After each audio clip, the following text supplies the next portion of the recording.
style, the vibe, the feel. FUBU, the clothes got mass appeal. They the best that ever did it. I'm just keeping it real. FUBU, FUBU, come on, FUBU, come on, FUBU, know what I mean?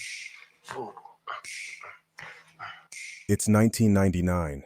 You're in your bedroom surrounded by posters of your favorite rappers, a boombox in the corner, and maybe a PlayStation hooked up to a chunky tube TV. You're flipping through channels. Back when flipping meant pressing actual buttons, not tapping a touchscreen. MTV is blasting TRL with Carson Daly counting down videos. BET's Rap City is giving you the latest from hip-hop's rising stars. The Source magazine is thick with ads for urban brands. And in those ads, on those stages, and in your high school hallways, one name is everywhere: FUBU. LL Cool J is in a music video, rocking a snug black FUBU skullcap. Nelly's on stage in a bright red FUBU jersey. Fat Joe's leaning on a candy-painted SUV in head-to-toe denim with the logo stitched across the chest. Even NSYNC, yes, the boy band, is out here wearing FUBU, proof the brand had crossed over. But FUBU was never just clothing. It was a movement. The name, for us by us, was a rallying cry, especially for young black consumers. In an industry where the top streetwear brands were white-owned, Tommy Hilfiger, Polo Ralph Lauren, Nautica, here was a label owned by people who were the culture, who lived it, and who were making fashion that celebrated it. Wearing FUBU wasn't just about style, it was about identity. It said you were part of something bigger. It said you were in tune with hip-hop's rise, that you understood the codes, and that you supported ownership within the community. At its peak, FUBU wasn't just selling clothes. It was selling pride, swagger, and belonging, and pulling in over $350 million in annual revenue while doing it. And then, almost overnight it seemed, it was gone. Sure, you can still find it today.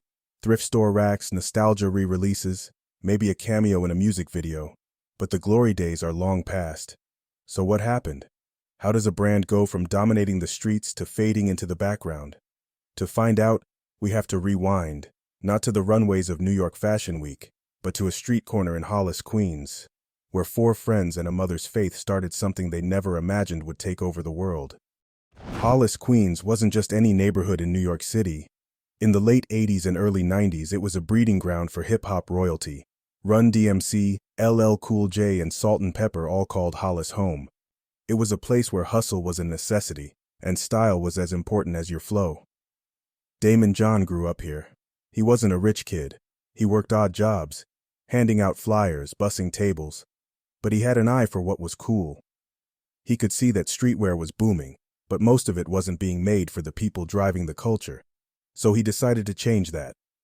With $40 worth of fabric, a sewing machine in his mom's house, and a few late nights, he made his first product. 90 wool ski hats with chunky lettering stitched across the front. Daymond wasn't alone in this dream. He recruited three friends: J. Alexander Martin, the creative eye, Keith Perrin, the marketing mind, and Carlton Brown, the design thinker. Together they hit Jamaica Avenue, a busy shopping strip in Queens, selling hats for $10 each. The first day they made $800. They made the same amount on the second day. It wasn't just about the money. It was proof that their designs connected. People didn't just buy the hats. They wore them out of the store, telling the world, this is what's next. Soon, hats turned into t-shirts, and t-shirts into jerseys. Demand grew faster than their ability to produce. That's when Margot, Daymond's mother, stepped in. She gave them something more valuable than money: her home. The living room became a sewing floor, with machines humming all day. The dining room was buried under bolts of fabric. The basement overflowed with boxes of finished gear. Friends and neighbors joined in, working in shifts. Margot's house was no longer just a home, it was a full-blown sewing factory. But space wasn't the only challenge.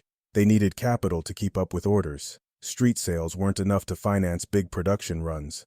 That's when Margot made the ultimate bet. She mortgaged her home for $100,000. If the brand failed, they'd lose everything. The gamble paid off, sort of. In 1995, the crew took their gear to the Magic Trade Show in Las Vegas, one of the biggest fashion events in the world. They walked away with $300,000 in orders. But there was a problem. They didn't have the manufacturing capacity to fulfill them. Daymond refused to let the opportunity slip away. He placed a small classified ad in the New York Times, not to sell clothes, but to find a partner with production power. That ad reached the right people. It led to a deal with Samsung's textile division, giving FUBU access to global manufacturing. Overnight, they could go from sewing in a living room to producing thousands of garments for major retailers. And then came the marketing moment that money couldn't buy. LL Cool J, a Hollis native, wore a FUBU hat in a National Gap commercial, and even rapped the words "for us, by us" into the ad. Any other line, but the Gap is childish. Everybody working as your personal stylist. You're falling once you hear the Gap calling. You can't resist the shopping, big ballin', not stopping. Yes, y'allin'. Jeans popping in every mall in town and city. GAP gritty, ready to go for us, by us, on the low. G, that's for getting the A for always. P, that's for power and the people that praise backwards. P for popular, A for attitude. G, get it going, daddy. Gap is on the move. How easy is this? Fall into the Gap.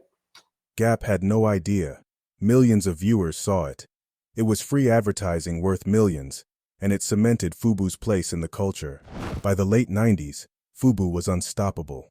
Music videos, concerts, NBA courtside seats, the logo was everywhere.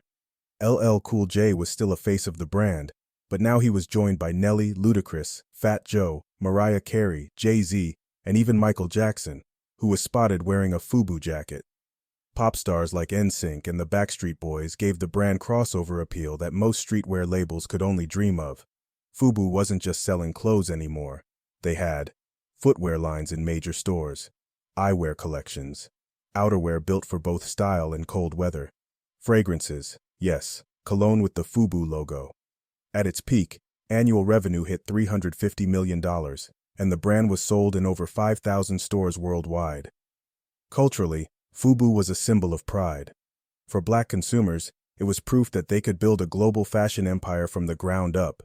For hip-hop, it was a badge of authenticity.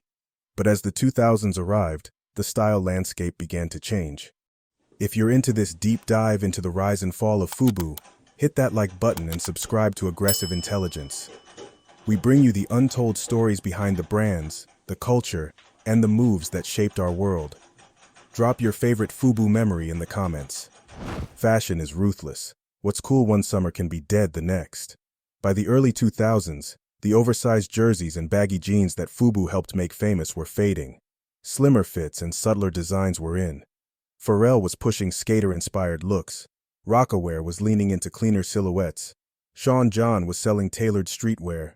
FUBU's strategy to be everywhere, in every mall, every department store, worked at first.